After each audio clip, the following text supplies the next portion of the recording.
I left a very demanding job in management consulting for a job that was even more demanding, teaching.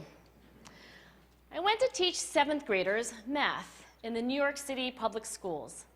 And like any teacher, I made quizzes and tests, I gave out homework assignments. When the work came back, I calculated grades.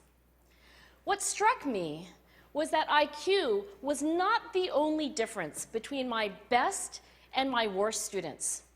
Some of my strongest performers did not have stratospheric IQ scores.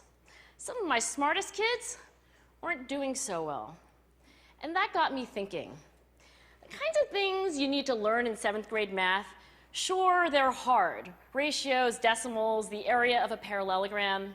But these concepts are not impossible. And I was firmly convinced that every one of my students could learn the material if they worked hard and long enough. After several more years of teaching, I came to the conclusion that what we need in education is a much better understanding of students and learning from a motivational perspective, from a psychological perspective. In education, the one thing we know how to measure best is IQ. But what if doing well in school and in life depends on much more than your ability to learn quickly and easily?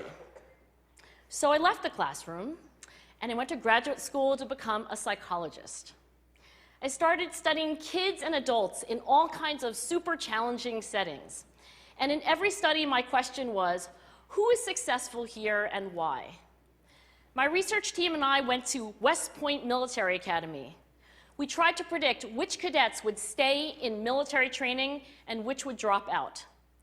We went to the National Spelling Bee and tried to predict which children would advance farthest in competition. We studied rookie teachers working in really tough neighborhoods, asking which teachers are still going to be here in teaching by the end of the school year. And of those, who will be the most effective at improving learning outcomes for their students? We partnered with private companies asking which of these salespeople is going to keep their jobs and who's going to earn the most money. In all those very different contexts, one characteristic emerged as a significant predictor of success. And it wasn't social intelligence, it wasn't good looks, physical health, and it wasn't IQ. It was grit. Grit is passion and perseverance for very long-term goals. Grit is having stamina. Grit is sticking with your future, day in, day out, not just for the week, not just for the month, but for years, and working really hard to make that future a reality. Grit is living life like it's a marathon, not a sprint.